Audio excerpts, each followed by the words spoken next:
Hablamos también de que el cuerpo integra toda la parte emotiva, lo sensorial, lo motor, lo relacional y lo espacial. Entonces hablamos de una integridad que viene trabajando. Entonces empezamos a ver una cantidad de artistas saliendo con unas manifestaciones completamente diferentes porque están, digamos, revelándose, por decirlo así, de las estructuras con las que ellos vienen trabajando y sienten la necesidad de empezar a buscar otras maneras de expresión. Lo mismo sucede en la danza, exactamente. Entonces, Isadora Duncan viene de una escuela muy clásica y ella empieza a desestructurar todo eso y empieza de repente a hacer un baile muy libre y hacer una cosa que tiene que ver ya muchísimo más con el gesto y con la forma como yo lo voy presentando a los espectadores y lo que quiero que ellos vean. Entonces empieza a trabajar mucho digamos, cómo llegarle a esas personas que me están mirando y qué es lo que en realidad yo quiero mostrar. Empieza a acercarse también más a la noción de la parte del cuerpo. Cuando llegamos a lo que son los bailes latinos, los africanos y los caribeños, nos damos cuenta de la importancia que tiene el entorno y las culturas dentro de la danza.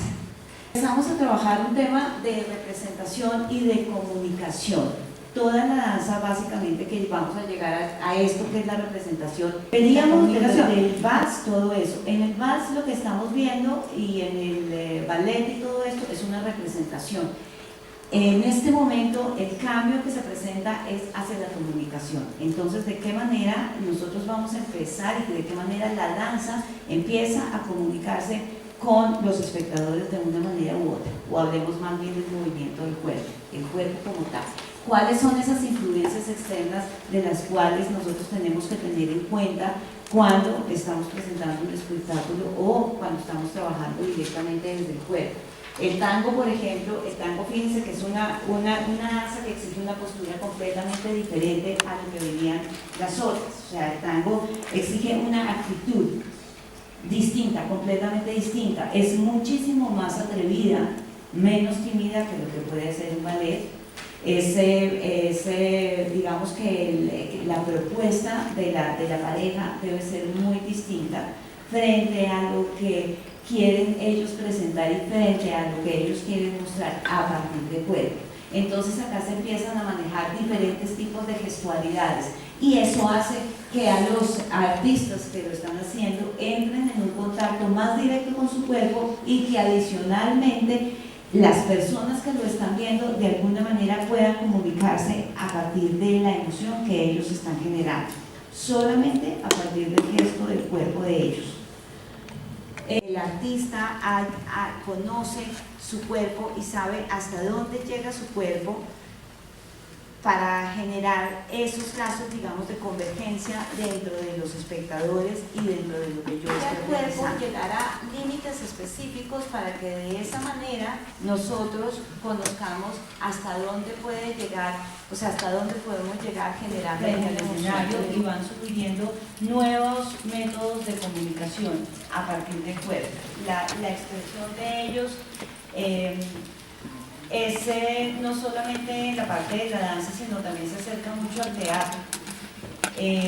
Eso nos habla ya de que los bailarines deben tener una noción, y ya digamos que se está implementando en algunas academias, de manejo del cuerpo de otro tipo que no sea solamente la parte, digamos, de movimiento como tal, sino que deben acercarse un poco más a la parte de expresión.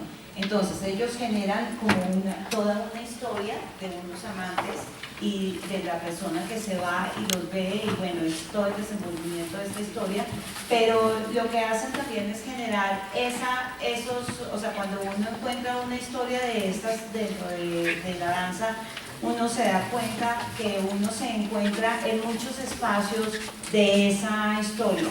Y a eso es lo que les están apuntando en este momento, es dónde me encuentro yo en relación con esa obra que yo estoy viendo. si yo tengo alguna relación con eso, con esa historia que me están contando. Eso se vuelve un problema, digamos, de comunicación. Es como yo les cuento a ustedes mi historia a través de mi cuerpo sin necesidad de estar yo conversando, digamos, en este momento. Yo podría estar haciendo una acción en este momento sin necesidad de estar hablando y seguramente muchos de ustedes se encontrarían. Entonces fue muy interesante empezar a desestructurar todo esto para que ellos pudieran empezar a generar movimientos que fueran aleatorios y que no estuvieran pensados. Si bien es cierto, acá hay una unión muy clara, o sea, nosotros como personas que trabajamos con el cuerpo tenemos que tener una unión muy clara con toda la parte que se llama la mente y con todo lo que es en el cerebro, todo lo que está funcionando ahí. Si no, nosotros no podríamos ni danzar ni hacer absolutamente nada de lo que se está, digamos, de lo que estamos viendo acá. ¿Qué se está activando ahí? Te pregunto. Pues yo creo que es una relación, la primera relación que uno tiene de esa representación del prototipo, ¿sí? Entonces del sonido de un lobo o de algo, un faro que da, o sea, en el principio era como una sirena y después se volvió un faro.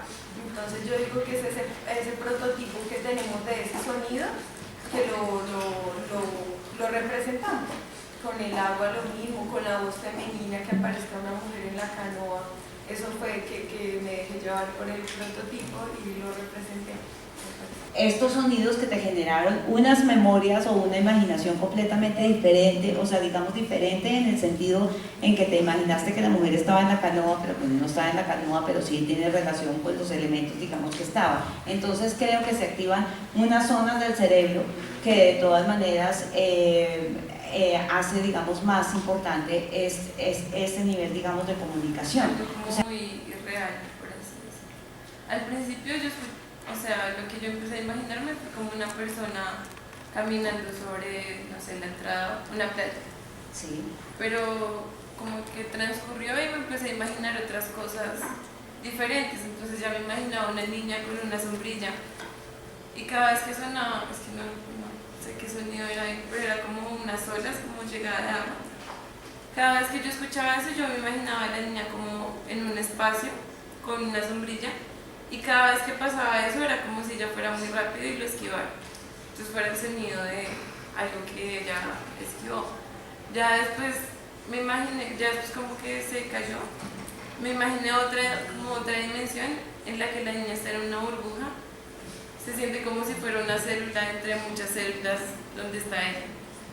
Y cuando suena ese ruido, que para mí sonaba era más como un aullido. Sí. Ella cuando estaba en silencio, ella lo emitía, ¿sí? Pero cuando sonaba en realidad, ella ya lo había emitido. Y eran como las otras células que replicaban lo que ella había hecho. Y ya pues en la tercera me imaginaba como a la niña, pero ya como en la tierra, por así decirlo. Y ella caminaba hacia atrás de esta manera, al ritmo de la música, y pasaban cosas hacia adelante. Entonces en mi caso creo que no fue como tan... Pero miren todo lo que sucedió ahí, mira todo lo que sucedió en tu cabeza. Y miren de qué manera nosotros, además es que el video, eso que ustedes alcanzaron a ver fueron 2 minutos.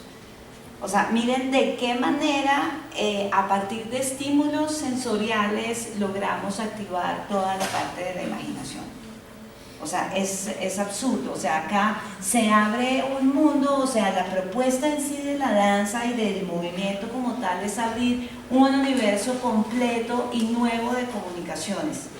Estamos en una etapa, digamos, que ahorita, digamos, tenemos toda la tecnología desbordada, exigiendo una postura también diferente, irnos a todos esos significantes. No somos capaces de vislumbrar qué es lo que tenemos alrededor, entonces es muchísimo más complicado trabajar toda esa parte sensorial que tiene que ver desde el cuerpo.